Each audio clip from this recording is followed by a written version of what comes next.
लोगों के बारे में सोचना ही छोड़ दो, चाहे वह अपने करीबी ही क्यों ना हो। खुद पर ध्यान दो, खुद के ऊपर काम करो, खुद को कैसे बदलना है, इस विषय पर हम आज एक आपको कहानी सुनाएंगे। तो चलिए शुरुआत करते हैं। बहुत समय पहले की बात है। एक बहुत ही बुद्धिमान सन्यासी एक जंगल के पास अपनी कुटिया बनाकर रहा करता था। जो भी उनके पास अपनी समस्या लेकर आता, वह बहुत ही बुद्धिमानी से उसकी समस्या का समाधान निकाल देते। एक दिन वह वहीं पास के ही एक गांव में भिक्षाटन के लिए गए। जब वो भिक्षा मांगकर वापस लौट रहे थे, तो रास्ते में उन्हें एक युवा व्यक्ति ने रोक लिया और कहा, मैंने सुना है कि आप किसी भी समस्या को बड़ी बुद्धिमानी से सुलझा देते हैं। हालांकि मुझे तो ज्यादा विश्वास नहीं कि आप मेरी इस जटिल समस्या को सुलझा पाएंगे, लेकिन मैंने लोगों से आपकी बुद्धिमानी के बहुत से किस्से सुन रखे हैं। इसलिए मैं आपसे एक बात जानना चाहता हूं कि हमें किसी भी काम में असफलता की घबराहट क्यों होती है, और हम अपने किसी भी लक्ष्य को असफलता के घबराहट के बिना कैसे प्राप्त कर सकते हैं। युवा व्यक्ति का यह प्रश्न सुन बौद्ध सन्यासी मुस्कुराए और बोले, मैं तुम्हारे इस प्रश्न का उत्तर जरूर दूंगा, और उसके बाद से तुम्हारी सारी घबराहट भी खत्म हो जाएगी। लेकिन उससे पहले तुम्हें मेरे साथ मेरी कुटिया तक चलना होगा। वह युवा लड़का उस सन्यासी की बुद्धिमत्ता को परखना चाहता था, इसीलिए वह कुटिया तक जाने के लिए तैयार हो गया।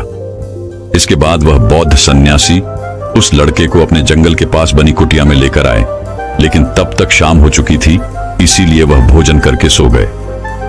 अगले दिन जब वह उठे, तो बुद्धिमान सन्यासी ने उस लड़के से कहा, चलो आज मैं तुम्हें जंगल की सैर करा के लाता हूं। और वह दोनों जंगल की तरफ निकल पड़े। कुछ देर बाद बुद्धिमान सन्यासी ने उस लड़के को एक गुफा दिखाई और कहा, चलो मैं तुम्हें उस गुफा की सैर कराता हूं। लड़के ने कहा, हाँ चलिए, मुझे भी जंगल की गुफा देखने की काफी दिनों से इच्छा थी। इसके बाद वे दोनों गुफा के अंदर चले गए। गुफा के अंदर काफी अंधेरा था, लेकिन थोड़ी देर बाद बौद्ध सन्यासी चुपके से गुफा से बाहर निकल आए और उस गुफा के द्वार को बाहर से बंद कर दिया। उस लड़के ने गुफा के भीतर से बहुत आवाज दी कि मुनिवर कहाँ हैं आप, कहाँ चले गए, मुझे जवाब क्यों नहीं दे रहे। लेकिन बहुत देर तक कोई जवाब न मिलने के बाद वह घबरा गया और घबराकर गुफा के द्वार की तरफ भागा। जैसे ही वह गुफा की प्रवेश द्वार पर पहुंचा, वह हैरान रह गया। यह क्या, यहां तो किसी ने गुफा के द्वार को बाहर से बंद कर दिया है। अब मैं बाहर कैसे निकलूंगा। अब वह अकेले अकेले उस अंधेरी गुफा में काफी भयभीत और परेशान हो गया। वह सोचने लगा कि कहीं उस सन्यासी ने उसे मारने की योजना तो नहीं बनाई थी। अब वह गुफा में इधर उधर घूमकर बाहर निकलने का रास्ता ढूंढने लगा। वह गुफा में काफी देर तक इधर उधर भटकता रहा, लेकिन उसे बाहर निकलने का कोई रास्ता नहीं मिला। अब उसे जोरों की प्यास और भूख भी लग रही थी, इसीलिए वह शांत होकर एक जगह बैठ गया। तभी उसे एक सुरंग से सूर्य की रोशनी आती हुई दिखाई दी, और उस रोशनी आने वाली सुरंग तक पहुंचना बहुत ही कठिन था, क्योंकि चारों तरफ बस अंधेरा ही अंधेरा था, और वह सुरंग भी काफी ऊंचाई पर थी। पर फिर भी वह तुरंत उठा और अपनी सारी भूख प्यास को भूलकर अपना सारा ध्यान उस गुफा से बाहर निकलने पर लगा दिया। काफी मेहनत और प्रयास करने के बाद वह उस सूर्य की रोशनी आने वाली सुरंग तक पहुंच गया, और कुछ दूर तक उस सुरंग में ही ऊपर चढ़ता गया। तभी अचानक उसे वह सन्यासी हाथ आगे बढ़ाता हुआ दिखाई दिया। वह लड़का झट से उस सन्यासी का हाथ पकड़कर बाहर आ गया, और बाहर निकलते ही उस सन्यासी को गुस्से से चिल्लाकर कहा, मुनिवर आप पागल हो गए हैं। आप मुझे अंधेरी गुफा में अकेले छोड़कर आ गए। आपको पता है मैं कितना भयभीत हो गया था और मुझे कितने जोरों की प्यास लगी है। उस सन्यासी ने मुस्कुराते हुए उसे पानी दिया और कहा, अब मेरी बातों को ध्यान से सुनना। तुम इस गुफा के बाहर सिर्फ दो कारणों की वजह से निकल पाए, जिसने तुम्हें इस गुफा से बाहर निकलने के लिए मजबूर किया। पहला कारण, क्योंकि तुम्हें जोरों की प्यास और भूख लगी थी, और दूसरा कारण, तुम्हें वहां घुटन महसूस हो रही थी, क्योंकि तुम्हें मित्रों और परिवार वालों के साथ रहने की आदत पड़ चुकी है। अब मैं तुम्हें दो मुख्य कारण बताता हूं, जिसकी वजह से तुम इस गुफा से बाहर निकल पाए। पहला कारण, क्योंकि तुम्हारे साथ वहां यह कहने के लिए लोग नहीं थे कि इतने अंधेरे में इतनी ऊंचाई पर तुम उस सुरंग तक कैसे पहुंच पाओगे, ये तो असंभव है। और दूसरा कारण, वहां यह कहने के लिए भी लोग नहीं थे कि चलो कोई दूसरा रास्ता देखते हैं, इससे भी आसान रास्ता मिल जाएगा और हम बहुत आसानी से इसको फिर से बाहर निकल जाएंगे। सफलता प्राप्त करने का नियम भी कुछ ऐसा ही है। ये तो मैंने तुम्हें सफलता कैसे प्राप्त करी इसकी एक छोटी सी दुनिया बनाकर दिखाई है, और वास्तविक दुनिया इससे कहीं अधिक जटिल होती है। वहां हमें सलाह देने के लिए बहुत से फालतू लोग मिल जाते हैं जो खुद तो कुछ कर नहीं पाए, लेकिन हमें ज्ञान देंगे कि यह मत करो, यह बहुत कठिन है, यह तुमसे ना हो पाएगा, इससे अच्छा तो तुम वह काम कर लो, उसमें तुम्हें निश्चित रूप से सफलता मिल जाएगी। और ऐसे ही वह हमारे दिमाग को भटका कर चले जाते हैं और हमें खुद पर संदेह होने लगता है। सफलता ना मिलने का एक बड़ा कारण यह भी है कि सफलता प्राप्त करने की प्रक्रिया बहुत लंबी होती है, और यहाँ जब हमारा मन घंटों घंटों में बदल जाता है तो फिर लक्ष्य प्राप्ति के महीनों और सालों के प्रयास में ही हमारा मन क्यों नहीं बदलेगा। हमारा मन बदल ही जाता है और हम उस रास्ते को छोड़कर अलग अलग राष्ट्रीय अपनाने लगते हैं। गौतम बुद्ध अक्सर अपने शिष्यों से कहा करते थे कि परेशानियां हमें तभी दिखती हैं जब हमारा ध्यान हमारे लक्ष्य पर नहीं होता, और यह बात 100% सही है। जैसे जब एक तीरंदाज तीर मारने वाला होता है तो वह अपनी एक आंख को बंद कर लेता है और दूसरी आंख से सिर्फ लक्ष्य को देखता है, तब जाकर वह अपने लक्ष्य को भेद पाता है। ठीक इसी प्रकार हमें सफलता का डर तभी लगता है जब हमारा ध्यान अपने लक्ष्य पर न होकर रास्ते पर आने वाली कठिनाइयों पर होता है। तुम इस गुफा से बाहर इसीलिए निकल पाए क्योंकि तुम्हें गुफा के अंदर सुरंग से आने वाली रोशनी के अलावा और कुछ दिखाई नहीं पड़ रहा था। अगर उस गुफा के अंदर प्रकाश होता तो तुम वहां के बड़े बड़े गड्ढों और कीड़े मकोड़ों को देखकर डर जाते और वहीं भटकते रह जाते। इसीलिए अपना सारा ध्यान केवल अपने लक्ष्य पर टिकाए रखो और आसपास क्या हो रहा है, लोग क्या बोल रहे हैं, उस पर ध्यान देना बंद कर दो। तुम्हारे मित्र और रिश्तेदार क्या कर रहे हैं, उन्हें सफलता मिली कि नहीं, ये सब देखना बंद कर दो और केवल खुद के काम पर ध्यान दो। फिर देखना कि जब तुम्हारा समय आएगा तो लोग खड़े होकर तुम्हारे लिए तालियां बजाएंगे। और इतना कहकर वह बुद्धिमान सन्यासी मौन हो गए। उस युवा लड़के ने कहा, मुनिवर, आपने तो आज मेरी आंखें ही खोल दी। आपने कही हर एक बात में ही मुझे बुद्धिमानी नजर आई। आप सच में बहुत बुद्धिमान हैं, इसीलिए सभी आपको बुद्धिमानी का लोहा मानते हैं। मैं आपको वचन देता हूं कि आज से मैं मेरे मन को कभी भी असफलता के डर से नहीं सताऊंगा। मैं अपना पूरा ध्यान सिर्फ अपने काम पर लगाऊंगा और जल्दी ही एक सफल व्यक्ति बनकर दिखाऊंगा। इतना कहकर उस लड़के ने बुद्धिमान सन्यासी का धन्यवाद किया और वापस अपने गांव चला गया। तो दोस्तों, चलिए इसके बाद की इससे भी अच्छी कहानी की शुरुआत करते हैं। पुराने समय की बात है। नगर में रहने वाला सबल नाम का एक लड़का अपनी जिंदगी से बहुत निराश था। उसकी निराशा का कारण यह था कि वह अब तक कुछ भी नहीं कर रहा था। उसके माँ बाप उसे ताने मारते कि तेरे सारे मित्र कुछ न कुछ कर रहे हैं, लेकिन तू अभी भी घर में ही बैठा हुआ है। मित्रों के बीच भी अक्सर उसका मजाक ही बनता। वह कहीं जाता तो लोग उससे पूछते कि क्या कर रहे हो। उसे यह बताने में बड़ी शर्म आती कि अभी वह कुछ भी नहीं कर रहा। धीरे धीरे उसने रिश्तेदारों के यहाँ जाना और लोगों से मिलना जुलना कम कर दिया। वह ज्यादातर समय अपने घर में ही बैठा रहता। वह अकेले में रोता, भगवान को कोसता और अपनी किस्मत को दोष देता। अब उसे अपनी जिंदगी बोझ सी लगने लगी थी। कभी कभी वह सोचता कि जब वे कुछ करने के लायक ही नहीं हैं, तो फिर उसके जिंदा रहने का भी क्या फायदा, उसे तो मर जाना चाहिए। एक दिन वह अपने नगर की एक सड़क से गुजर रहा था। तभी उसने देखा कि एक गुरु दुख के ऊपर प्रवचन दे रहे हैं। वह भी वहीं भीड़ में पीछे बैठ गया और गुरु के प्रवचन सुनने लगा। गुरु बोल रहे थे कि दुख एक गुरु की भांति होता है जो हमें जीवन की सच्चाई दिखाता है और हमें सही से जीवन जीने का तरीका सिखाता है।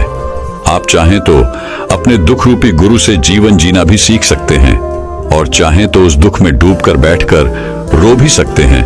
सबल भी गुरु की यह सारी बातें ध्यान से सुन रहा था, लेकिन उसे गुरु की यह बातें सही नहीं लगी। उसने खड़े होकर कहा, दुख कुछ भी सीखा कर नहीं जाता, सिर्फ पीड़ा देकर जाता है। दुख की पीड़ा अनंत होती है। ऐसा लगता है इसके बाद कुछ भी नहीं होने वाला, कुछ भी नहीं मिलने वाला। मृत्यु भी उसके सामने छोटी लगने लगती है। गुरु ने कहा, आखिर क्या दुख है तुम्हें? सबल ने अपना सारा दुख गुरु के समक्ष कह सुनाया और पूछा, क्या आपके पास मेरे इस दुख का कोई समाधान है? गुरु मुस्कुराए और बोले, जिस दिन तुम्हारे पास सच्चा दुख आए उसी दिन मेरे पास लौट कर आना, मैं तुम्हारे दुख का समाधान अवश्य करूंगा। इतना कहकर गुरु वहां से चले गए। सबल ने सोचा, क्या मेरा दुख सच्चा नहीं है? क्या जिस दुख से मैं गुजर रहा हूं वो झूठा है? कोई भी मेरे दुख को नहीं समझ सकता। जब माँ बाप नहीं समझ पाई तो गुरु क्या समझेंगे? अपने दुखों से परेशान होकर सबल ने एक निर्णय लिया कि अब वह कुछ करके दिखाएगा। उसने एक छोटा सा व्यापार शुरू किया, लेकिन उसमें उसे सफलता नहीं मिल रही थी। पर उसके घर वाले खुश थे कि वह कुछ तो प्रयास कर रहा है।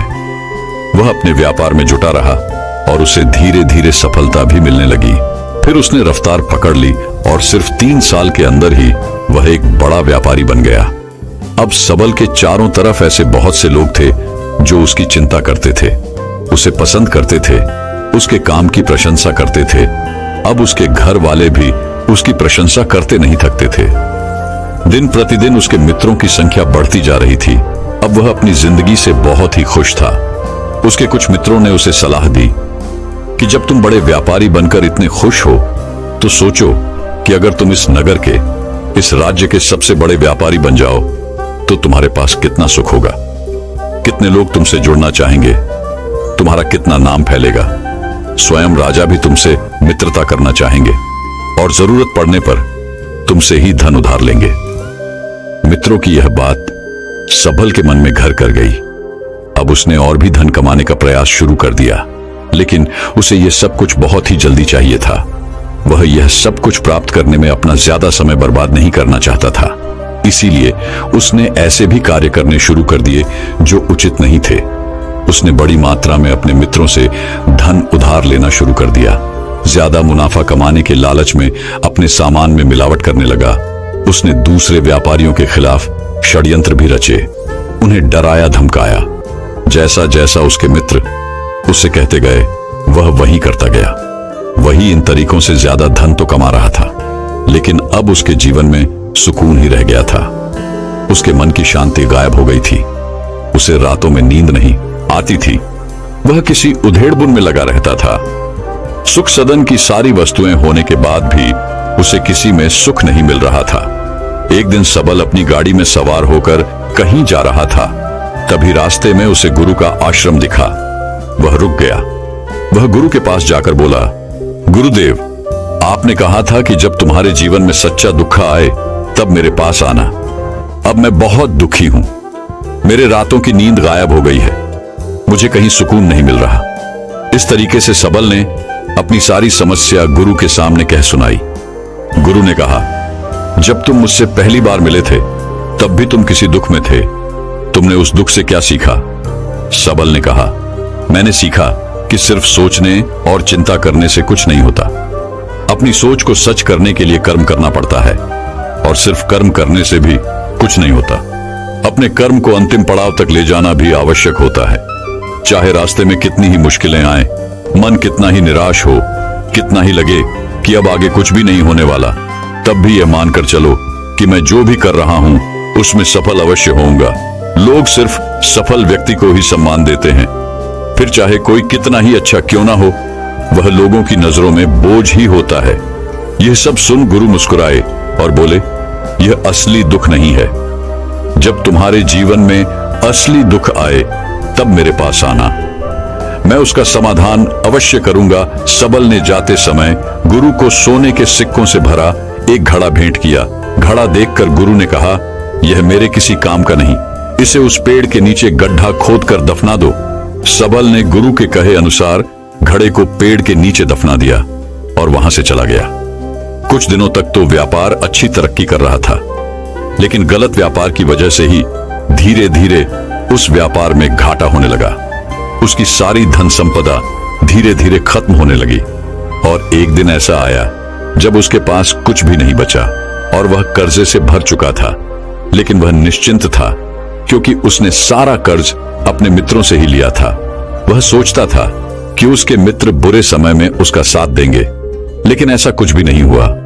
बुरा समय आते ही मित्रों ने ही सबसे पहले अपना उधार मांगना शुरू किया और उधार वापस न करने पर जान से मारने की धमकी भी दी। उसके शुभ चिंतक, उसे चाहने वाले सब उससे दूर हो गए। उसके वो मित्र जो उसके साथ मौज मस्ती किया करते थे अब उससे दूर भागने लगे। उसके परिवार वाले उसे उसकी गलतियां और कमियां गिनाने लगे। उसकी सारी संपत्ति नीलाम हो गई और उसके पास कुछ भी नहीं बचा। उसने अपने पिता से सहायता मांगी तो पिता ने कहा, मेरे पास यह थोड़ी सी ही संपत्ति है, अगर मैं यह भी तुम्हें दे दूंगा तो तुम्हारी मां को कहां रखूंगा? यह संपत्ति ही हमारा आखिरी सहारा है। सबल के भीतर बहुत गहरा दुख था। उसके आसपास ऐसा कोई भी नहीं था जो उसके दुख को समझ सके, उसे संभाल सके। लोगों से मिले इस धोखे और विश्वासघात की वजह से ही वह अंदर तक टूट गया। उसे लगने लगा, अब जीने का क्या मतलब? अब तो मृत्यु ही एकमात्र सहारा है। वह आत्महत्या करने एक पहाड़ी की तरफ जा रहा था कि तभी उसे याद आया, गुरु ने कहा था, जब तुम्हारे जीवन में असली दुख आए तब मेरे पास आना। सबल गुरु के पास गया और अपना सारा दुख कह सुनाया। वह आंखों में आंसू भरकर बोला, मेरे इस दुख का समाधान कीजिए गुरुदेव। गुरु ने कहा, जब तुम्हारे जीवन में असली दुख आए तब मेरे पास आना, मैं उसका समाधान अवश्य करूंगा। सबल ने कहा, अभी जो मेरे जीवन में घट रहा है वह दुख नहीं है। आखिर असली दुख होता क्या है गुरुदेव? गुरु ने कहा, सबसे पहले तुम यह बताओ कि तुमने अपने इस दुख से क्या सीखा? सबल ने कहा, मैंने सीखा कि जो लोग हमारी सफलता, हमारी तरक्की की वजह से हमारे जीवन में आए हैं वह हमें धोखा अवश्य देंगे, क्योंकि वह बुरे समय में हमारे साथ खड़े नहीं होंगे। वह केवल अच्छे समय में हमारा फायदा उठाएंगे और बुरे समय में छोड़कर चले जाएंगे।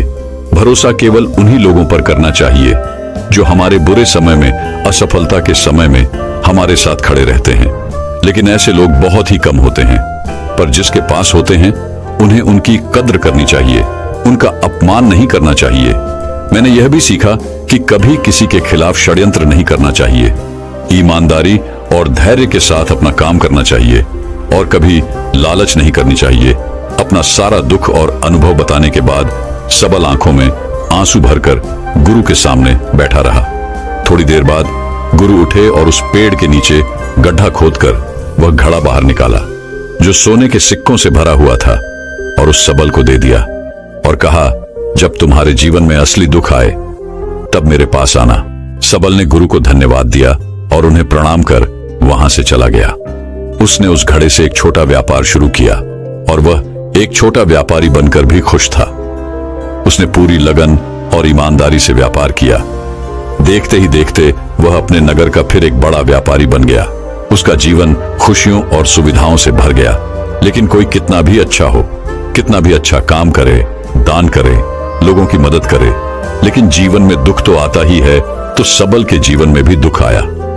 उसके माता पिता एक ही दिन में मृत्यु को प्राप्त हो गए। सबल अपने माता पिता से बहुत प्रेम करता था, इसलिए उसे उनकी मृत्यु से बहुत गहरा आघात पहुंचा।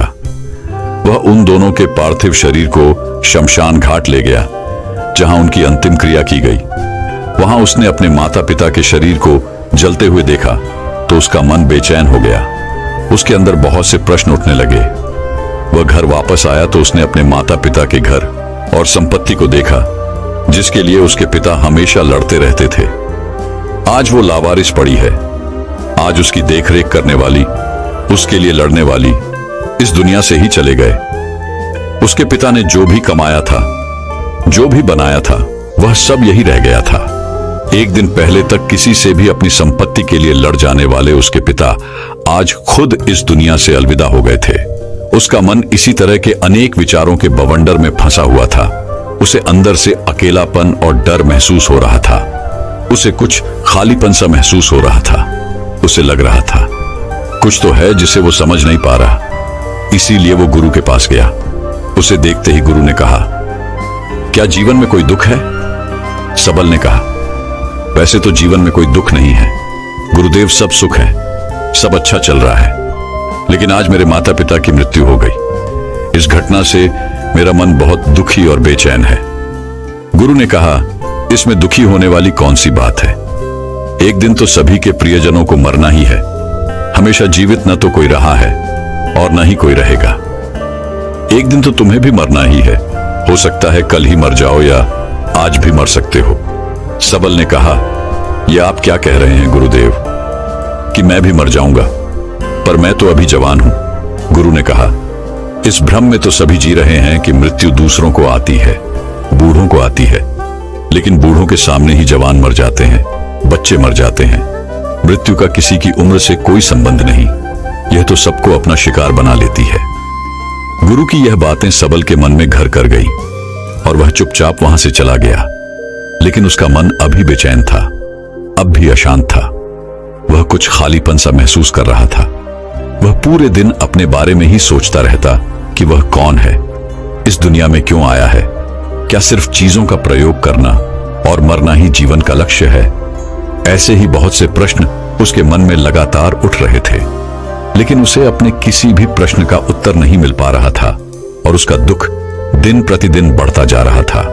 इसीलिए कुछ दिनों बाद वह फिर गुरु के पास पहुंचा और बोला, गुरुदेव, मैं बहुत दुखी हूं क्योंकि मैं यह नहीं जान पा रहा कि मैं कौन हूं और इस दुनिया में क्यों आया हूं। यह सुन गुरु मुस्कुराए और बोले, आज पहली बार तुम्हारे जीवन में सच्चा दुख पैदा हुआ है। वास्तव में यही है जो दुख कहलाने के लायक है, कि हमें पता नहीं कि हम कौन हैं, क्यों आए हैं, क्या करना है, कैसे करना है। सबल ने कहा, गुरुदेव, मेरे इस दुख का समाधान कीजिए। गुरु ने कहा, हम सभी इंसान जीवन भर क्या इकट्ठा करते रहते हैं। सबल ने कहा, हम सभी इंसान जीवन भर धन, संपत्ति, मान सम्मान, परिवार, मित्र, पद प्रतिष्ठा इत्यादि इकट्ठा करते रहते हैं। गुरु ने कहा, क्या इन इकट्ठा की हुई सभी चीजों में से एक भी चीज हम अपने साथ ले जा सकते हैं। सबल ने कहा, नहीं गुरुदेव, इनमें से कुछ भी साथ नहीं जाता। मेरे माता पिता के साथ भी कुछ नहीं गया, सब तो यही छूट गया, घर, परिवार, संपत्ति, सब कुछ। गुरु ने कहा, अब मेरी बातों को ध्यान से सुनना। इस दुनिया में हमें जो इकट्ठा करना चाहिए वो तो हम कभी इकट्ठा करते ही नहीं। चीजें हमारे सामने ही होती हैं, लेकिन हम उन्हें देखने का प्रयास ही नहीं करते। इस दुनिया में हमें जिस चीज को इकट्ठा करना है वह हम खुद हैं। हमें खुद को ही इकट्ठा करना है ताकि जब मृत्यु हो तो हम एक हो सके और स्वयं को पहचान सके।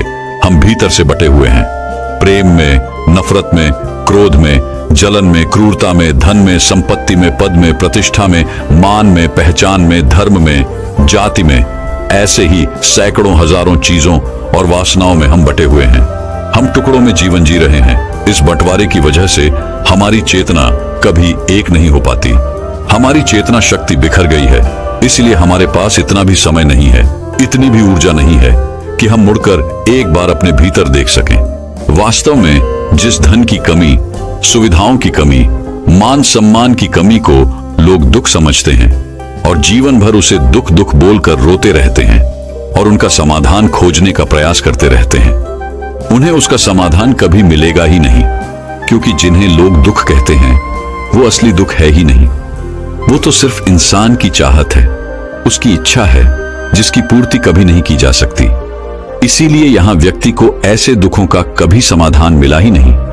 इसीलिए इन सब के ऊपर अगर अपने दुखों का परम समाधान चाहिए तो सबसे पहले अपने आप को इकट्ठा करो, अपनी ऊर्जा को इस संसार से वापस खींचो और एकत्रित करो। अपने ऊपर ध्यान दो, खुद पर ध्यान लगाओ। मृत्यु से पहले ही अपने आप को पहचान लो, ऐसे ही बिखरे हुए मत चलो। सबल ने कहा, तो क्या गुरुदेव हमें ये संसार छोड़ देना चाहिए, अपनी सभी इच्छाओं को मार देना चाहिए, किसी से प्रेम नहीं करना चाहिए, धन संपत्ति नहीं इकट्ठा करनी चाहिए, मान सम्मान की आशा छोड़ देनी चाहिए? गुरु ने कहा, एक बिखरे हुए मनुष्य के अंदर से कामनाएं, इच्छाएं और वासनाएं ऐसे ही निकलती हैं जैसे पहाड़ से कोई पत्थर गिर रहा हो जिस पर पहाड़ का कोई नियंत्रण नहीं है, सिवाय देखने, परेशान होने और कुछ होने के। इसी प्रकार एक बिखरे हुए मनुष्य की इच्छाएं अनियंत्रित और दुखदायी होती है। उसका अनियंत्रित मन कुछ भी इच्छाएं और कल्पनाएं करता रहता है और दुखी होता रहता है। लेकिन जब व्यक्ति एकत्रित हो जाता है तो वह जो भी करता है सब उसके नियंत्रण में रहता है, तब इच्छाएं भी उसकी इच्छा से निकलती हैं। सबल ने कहा, गुरुदेव आपने मेरे सच्चे दुख का समाधान कर दिया, आपका बहुत बहुत धन्यवाद। आज से मैं खुद को एकत्रित करने का प्रयास करूंगा। गुरु ने कहा, मानो शरीर में बहुत ऊर्जा है, बहुत शक्ति है और यह बेकार के कामों में भटक रह गई है, पृथ्वी की चीजों में लगी रहती है। यह ऐसा ही है जैसे कि एक अत्यंत शक्तिशाली मशीन किसी बच्चे के हाथों में दे दी गई हो और वह बिना सोचे समझे, बिना किसी नियंत्रण और जानकारी के बस इसकी शक्ति को कहीं भी बर्बाद कर रहा हो। इसीलिए अपने चेतना की शक्ति पर ध्यान दो और इसे एकत्रित करो। सबल को अपने प्रश्नों का उत्तर मिल चुका था। उसने गुरु का धन्यवाद किया और चुपचाप वहां से चला गया। दोस्तों, मैं उम्मीद करता हूं कि यह कहानी सुनने से आपके जीवन में अच्छे बदलाव आए होंगे।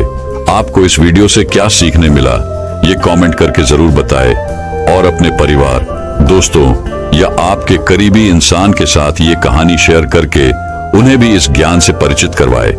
बाकी अगर आपको ये वीडियो दिल से अच्छी लगी हो तभी इस वीडियो को लाइक कर देना, और आपने अब तक इस चैनल को सब्सक्राइब न किया हो तो चैनल को सब्सक्राइब भी जरूर कर देना। आपका हर दिन शुभ हो और खुशियों से आपका जीवन भरा रहे। धन्यवाद। नमो बुद्धाय।